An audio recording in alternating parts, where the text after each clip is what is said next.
flipping. It's time to paint. So I made sure here my piece is completely primed. I have sanded, even if the paint says I don't have to sand, I have sanded. I have cleaned it up. It's time to prime it and paint it. So when it comes to priming, I use, this is my favorite, this is called New Surface from Plaster Paint Co. The code on this one is Maggie5 and it saves you 5%. I guess I could tilt this up a little bit. You can apply this with a sprayer or a brush. Everything I do right now is going to be with a brush. Whenever you use a sprayer, you can skip that lesson. Just make sure you're reading the instructions on both the paint / primer and sealer or anything you put in that sprayer, because it will vary based on your sprayer and it will vary based on the can that you're using. So I'm pretty sure you could use this with a sprayer, but it does say to use a polyester blend brush. Don't stress too much on the type of brushes, guys. I've used literally Walmart brushes and I have used really nice brushes. I do prefer really nice ones. They leave less brush strokes and they last longer, especially if you're taking good care of your brushes. So this is the brush, one of the brushes I use. This is from Zebra, Z-I-B-R-A. I also have this one linked in my profiles. Links on links on links today. I really like Zebra. I always, and you can skip to the how to clean your brush section as well. I always just make sure I rinse it out with soap and water afterwards, right afterwards, or stick it in the fridge so it doesn't start to dry out. But these are the brushes I use when I'm painting. Now, most of the time I prefer to use a sprayer. Here's the thought process I didn't really share for free for other people on why I use a sprayer versus why I use a brush. So with a piece like this, my plan is to paint, potentially even remove these, because you can see it's damaged over there, to paint these and paint these and paint this and paint this, but leaving at least these two, potentially 3 things as natural wood. So if I were to spray it, I would have to tape, and I recommend if and when you tape to use frog tape. It's worth the extra few dollars rather than that cheap blue typical painting tape, because this is thicker and it just stays better. So I would have to tape off everything I want to keep as natural wood, and that takes a lot of time. A sprayer does take a little bit more paint, and for me, I hate prep work. So if it means I have to sit here and paint by hand for 20 minutes versus prepping for 20 minutes, I would rather paint by hand for 20 minutes. That's kind of how I decide that. If I'm painting a dresser and all I want is the top is natural wood and the rest is painted, then I can put a big piece of cardboard down and just tape the edges and I'm done, or even sand away the paint that does splatter on top. But with this one, it's just a little too detailed to do all that work. That's why I'm using a brush. It does not matter the size of your brush as long as it makes sense for your project. So for this one, I wanted it to be a thin, this is a 2-inch, I wanted it to be thin so I can do that along as I'm painting, and I will tape before I paint this spot. If it's a piece that doesn't really require, for instance, if I were painting this, right, this very top, and I wanted to leave this little line that's bumping out as natural wood, I would probably personally just paint the top without tape, and then I would just use my sander and remove the thing from anything that's easy to sand. I would rather just sand it away. Now, if it's veneer and you have that really thin layer of wood that if you sand past, you're done, that's what I would be a little careful about sanding to remove your paint. Try to be careful so you don't have to keep sanding and keep sanding. But yes, that's what I would do for that. I use this to get rid of dust. Clearly, don't do that. Wash your brushes before you use them. Now, as I said, this is my favorite primer. It's called New Surface. It comes in brown, white, and I think one other color, and I can't remember what. I love this stuff. So I've tried a bunch of different primers. This isn't the only one out there. Okay, I've tried a bunch. Melange Paints also has a good one, but I haven't tested that one yet as I'm filming this video. With this one, I actually primed a piece of laminate, which is super slick, and painted. I think I accidentally left it out in the rain one day or something. I did scratch tests, and it held up great. So I really recommend this one. Now, another option is just go to your store and get like Ben's primer. This is Bullseye primer. The more you spend, the more protected your piece is going to be. The thing with primer, when I use it, is I only use it if a few things. Number one, if it's a super slick surface that sanding can't really help with. For instance, on this one, it was slick paint. I sanded it away. Now it's wood and it's very porous and it's going to soak up that paint so it doesn't just scratch off. If it was a change in texture, so if it was a particle board and I'd sanded a little too far and some particle board was showing and I also had paint, for instance, I sanded this pretty well, but if right here I wanted to paint all this and I just kind of sanded, and some parts were wood and some parts were just scratched up paint. If I just stuck paint over it, you might see the wood texture versus the paint underneath your new coat of paint. That's when I prime, because prime really blocks those changes in textures, and I highly recommend it for just an added protection, especially if you're selling. If you're selling it, you really want that paint to stay so you don't have a complaining buyer down the road. If it's your own thing that you're like, hey, I can touch it up, then who really cares, right? So that's going to be up to you in the long run. And some paints may say prime before, so follow the can that you're using. And it also, again, depends on what you're doing with it. If it's a dining room table that you're painting, you might want to do the primer. You might want to do a couple coats of paint and then many coats of sealant to make sure that paint's going to stay on through silverware and food and drink and all that. If it's just an end table that's in a guest bedroom no one's ever going to use, that's when it might not be as big of a deal to use a primer. But my test for this, and it'll come with time, is to touch it, and if it's super slippery, I can kind of envision that paint's probably going to pretty easily wipe off or scratch off or peel off, because if you don't sand and prep well, then it will. So if you're in a situation where you really cannot sand, which again I don't recommend, always prime first, even if it's a one-step paint, because it's not going to hurt. It's not like using a primer is going to cancel out what the one-step paint put in it to make it stick. So priming is important, and that's when I prime, is whenever I didn't sand great, I have a change in texture, it's super slick, and the surface won't absorb it. Or the surface won't absorb it, is what I should say. Now, I have leaves on me. Now, with using, this is my favorite gold spray paint, by the way. It's metallic, 2x Rust-Oleum. I get it at Walmart when it's not sold out. This is what I always use in my videos. If I'm painting hardware, so a handle, I just clean it really well. If it's got previous paint on it, I scuff it up. It's not going to hurt to take a 120 sandpaper and just kind of scuff up your sandpaper, your knobs and handles, and then I just spray this on it. You can watch my spray paint tutorial on here. Very quickly go over it, and I do a few coats if necessary, and then you can seal it with polyacrylic. Sometimes I don't seal it, but I know long term it may not hold up. I actually spray painted my handles in my house, my door handles, and they're all chipped up to bits now, and now I have to take them all off and redo them and hopefully seal this time so I don't have to do this again. But for instance, if I were going to be doing this, first of all, I wouldn't do it in my garage, right? Because I'm going to get it all over my garage door. I like to lay it on my garage floor because I'm okay with it getting dirty. You can get a spray tent, you can lay down a tarp, whatever. With this, what I would do is I would probably tape off, and then I get strategic. So I would do something like this, and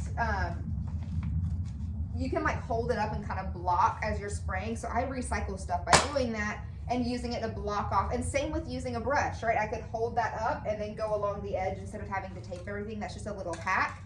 But anyways, I wanted to show you my favorite spray paint. That's my favorite spray paint. Now, on to paint. So there are a lot of brands that say you don't have to seal, you don't have to prime, you don't have to sand.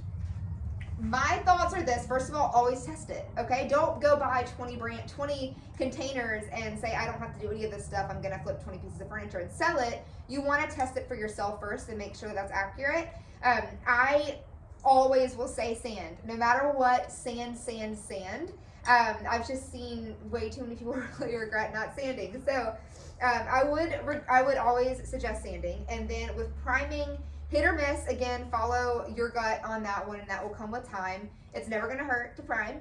And then with sealing, that's when I'm like, oh, sometimes I agree, sometimes I don't.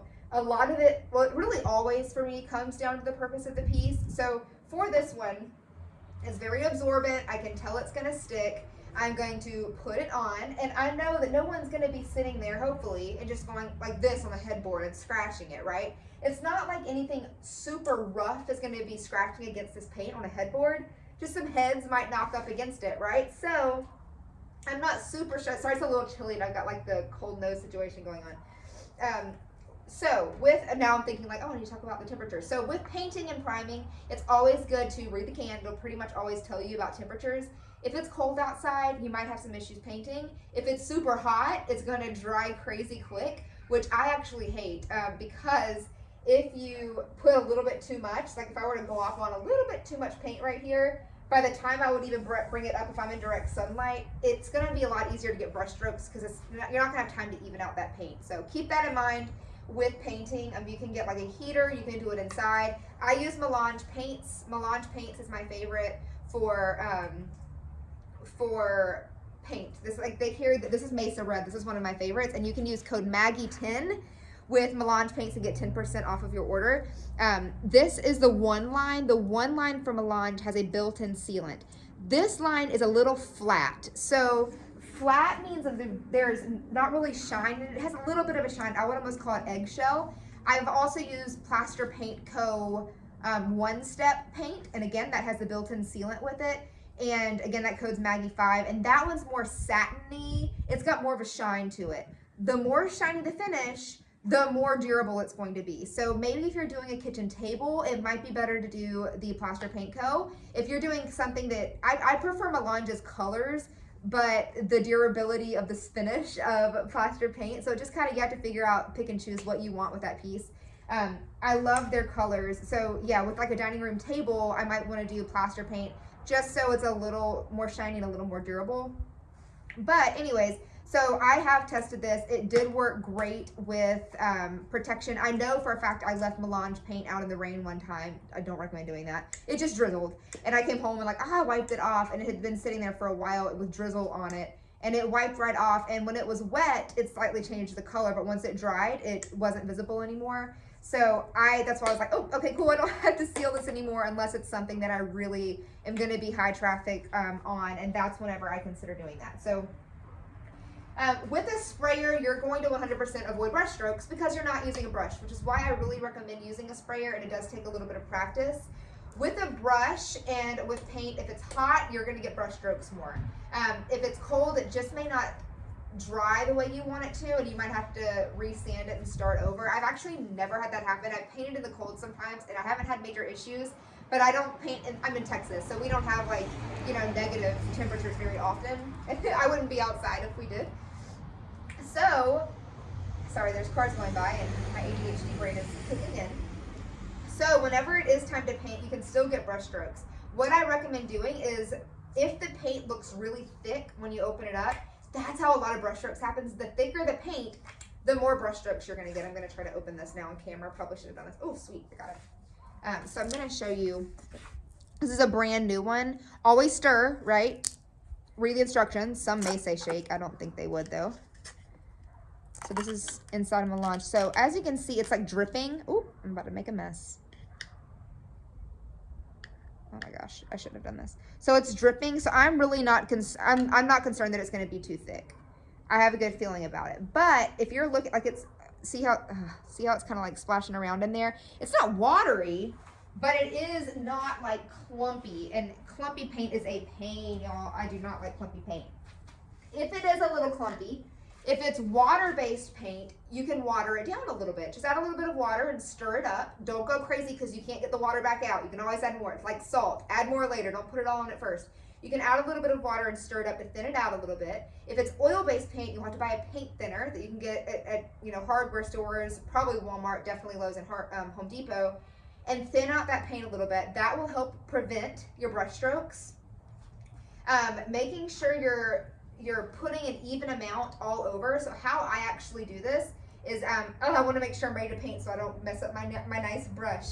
But I make sure there's an even amount as I'm applying it. I'm not doing like a ton right here and then or a ton right here and then doing this and then doing a ton right here. I'm trying to go as fast as I can, keeping it going in one direction and just keeping it even. That way, if I'm doing sections, I'm doing a bunch of paint here, and I'm like, okay, this dried, it's hot outside, I'm gonna do this spot. If I don't do the exact same in the exact stroke, I'm gonna see the difference in spots where I separated this. So that's what I would recommend doing to kind of prevent that. I've actually even, if you do, now let's say you do a coat of paint, you see a lot of strokes, it happens. Use a 220 grit or higher sandpaper. The higher the better, in my opinion. I would say maybe even 300 plus. Don't go crazy, don't go like 800. But definitely above 220. And you can just hold it in your hand. I wouldn't use a sander because it's easy to put a little too much pressure and go beyond that first layer of paint, and then you're having to start all over. I would just kind of scuff it up. That's gonna get little hairs out. You can use tweezers as well. Little side tip if you get a hair or a pet hair that falls in. But I always, in between coats, just kind of sand if I've used a brush, because that'll get the dust out, that'll get the hairs out, that'll get the brush strokes out. And then if it was a really bumpy layer, I'm thinking, okay, maybe I need to water my paint down a little bit, or maybe I need to thin my paint out a little bit. And so I'll do that and be more careful on the second go around. I do have a, I hope I uploaded the course. I know I had a TikTok and an Instagram reel on how to avoid brush strokes, and that was pretty much the gist of it. Just making sure I didn't have super thick paint, I was going in one direction. A sprayer is the #1 way to do it. Okay, so what I'm gonna do is, this is how I kind of do it. I dip it in. I'm not gonna slosh it up and throw it on. I'm just not gonna do that. I just dip a little bit. And also, the more you put on the brush, the more it's gonna drip down and make a mess on your hands or get all of the bristles and dry out quicker. I actually had that happen right here. It's a little hard on the end of that brush. Okay, so this is what I do. I put it on, just like that much, okay? Not much. On the edge. I don't want a lot. That's a good amount. And I'm just gonna go down like this. And this is why not a lot of people do this. Everybody's always like, what are you doing? I do this, that way I'm getting an even amount everywhere. It's not it's not like if you do it this way, you're wrong. If you don't do it this way, you're wrong. And then I'm just gonna brush it out. And y'all never, ever, ever judge a book by its cover or a flip by its first coat of paint, okay? It's gonna look bad, it always does, because the original color is gonna show through. The second coat's typically way darker. This looks pretty orange right now. It's gonna dry a lot darker red once I do 2 coats and completely cover it. Okay, so I'm gonna do all that. I'm not gonna go into detail because it's pretty simple. You're just doing it, but making sure that's even. Again, I can tell this does not need a primer. Again, it's not gonna hurt to do a primer, but I can kind of tell it's absorbent enough and it's not gonna be a super high traffic piece, so I'm not super concerned about priming this one. I'm sure I will have haters amok coming for me when they see this video and, Maggie, you should have primed, but it's gotten me by fine, y'all. So that's how I do paint, and then follow the instruction in your paint can. But with melange, honestly, as soon as it dries, sometimes if it's cold, it might take a little longer. If it's hot, sometimes I'll finish the piece and then I'll immediately do the second coat. But just follow the instructions on your paint. And the longer your finished piece sits, the more protected it's going to be. I mean, maybe not for like years to come. You know, it's not like, if you don't touch it for 10 years, it'll last forever. But a few days at least, I try to let my pieces sit so it kind of builds up that protection and really hardens all the way. Now, if your paint is staying wet, you can, and I should have said this in the beginning, you can use interior latex paint. That's how I got started. There's so many brands of paint, y'all. Play around with what you love. I'm not gonna sit here and tell you this one's right and this one's wrong. I'm not a big chalk paint fan. I don't like how flat it looks. Melange is not that flat. It looks very chalky and dusty, and there's no shine to it. I just don't love that look. Some people love it. You can play around with different brands. You can just run to Walmart or Home Depot or Lowe's and get some interior latex paint. That's literally all you have to say to them. Pick out the color, take it to them and say, hi, I need interior latex paint in whatever size you want. A quart is probably plenty. This is a quart of paint from Melange, and I can typically get with a sprayer and a big project, a little over 1 project. If it's by brush, like this is probably going to take like a fifth max of this. It's not going to take a lot of paint, so it'll go a long way. So you're probably going to be fine for a quart. So a quart, and then you've got your different finishes. So as far as my brain can remember, you've got flat, which is like no shine at all. Then you've got eggshell, which is a little bit of shine, and that's what most people use on their walls. Then you've got satin, which has more of a shine to it. I'm trying to think, for most furniture flippers that use interior use satin. I used to use satin, and that has a good bit of shine to protect it. And then you've got semi-gloss and gloss, and I want to say that's all. Hopefully I'm not missing anything, but gloss is like whoop, super shiny, but very protective, and you can just kind of wipe the surface off. So you get to choose. That's your creativity that gets to shine through that piece. But yeah, you can play around with different types of paint. It doesn't really matter what kind you use. You can choose that. I've had some people in the group say my paint is staying wet, it's not drying, what do I do? Odds are it's a temperature thing. Well, there's a few things. Number one, you didn't sand, and that paint is just kind of, or you didn't sand well enough, and that paint's just kind of sitting on that super shiny, non-absorbent surface. And so it's just kind of like a cup. It's just holding this wet paint that it might eventually dry, but it's just going to peel off or be kind of sticky for a while. That would be one thing. Number two, you may have used too much paint, so it's just sitting there. Number three, the temperature may not be quite right outside. And then occasionally I've seen some, just weird things where the paint bubbles up afterwards. And we're not always going to have the answers. Like, who knows what chemicals were underneath before you purchased it? Who knows if maybe something was weird with the paint you bought? Who knows sometimes? But feel free to post on the Facebook group and we can try to troubleshoot with you if that happens. But in terms of sealing it, once you've got all your paint on and you're on that final coat of paint, you can sand it. If you want to sand that last coat of paint, which I've stopped doing because I've gotten good at avoiding brush strokes, but if you have bad brush strokes on that last coat of paint, you can sand with a higher grit to smooth it out and then seal on top of it, because typically, not always, that's why you might want to test it, but typically the sealant will get rid of that, like, if you sand a piece of, actually I can just show you, I don't have, yeah, I do kind of. All right, this is actually already dried. So this is way too low. This is an 80 grit. Don't ever do this. But if it were 220 grit, when I were sanding it, of course it's gonna like take off the paint so easy because this is crazy. But it would, if it was 220, it would just kind of leave like a little bit of a lighter, scratchy look on the paint. As long as you're, go with the grain, I always say grit, go with the grain and smooth it out and then try sealing it. And sometimes that sealant will just, for whatever reason, get rid of that weird, like, oh, you sanded the last coat of paint look. But again, I try not to sand the last coat because then I would have to seal it. And my goal with this one-step paint is to not have to seal. So make sure whenever you buy the paint that if it doesn't say it has a sealant built in or it doesn't work well for you, you need to seal it. And so I'll have another lesson on that with, you can use sealant in a sprayer or with, I recommend a sponge brush. So you can go watch how to do that next. And I think that about summarizes it with using a brush. You can play around with different sizes and different strategies with it. The main thing is, like, I would not recommend like doing this, like doing one, letting this dry, coming down here, and then maybe going this way, and this way, and this way, and this way, and this way. You can go back and forth, right? But at the very end, that last swipe needs to be in one direction so that you, if you do have strokes, it's not like, oops, strokes this way, strokes this way, strokes this way. And the worst time I get brush streaks, paint streaks, is whenever I have very thick paint and or it's hot outside and I'm in direct sunlight, or if it's just really hot outside because Texas, and I'm doing this and I'm trying to be fast, but if it's super hot, you can only be so fast. But I'll do this and then I'll go to this spot and I'm trying to, oh wait, I need to go back, and now I can see where I painted here versus where I painted here, and you're never gonna get a perfectly even thing because as you paint, you run out of paint on your brush, or it lessens.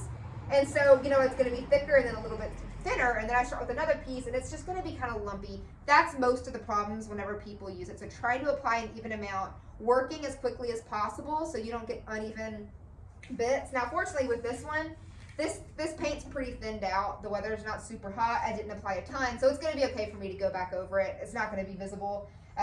But that's just my recommendation, is to keep your paint relatively thin. It needs to be a lot thinner if you're spraying it. It doesn't need to be like water or anything. And the thinner it is, the more coats you're gonna have to do, because now you have a higher concentration of water in your paint. But I just use enough so that it'll probably like drip off my finger, but it's not gonna be pouring, or it's not gonna be like gloppy. You, again, play around with it and see what texture and consistency of paint works best for you and your project that you like.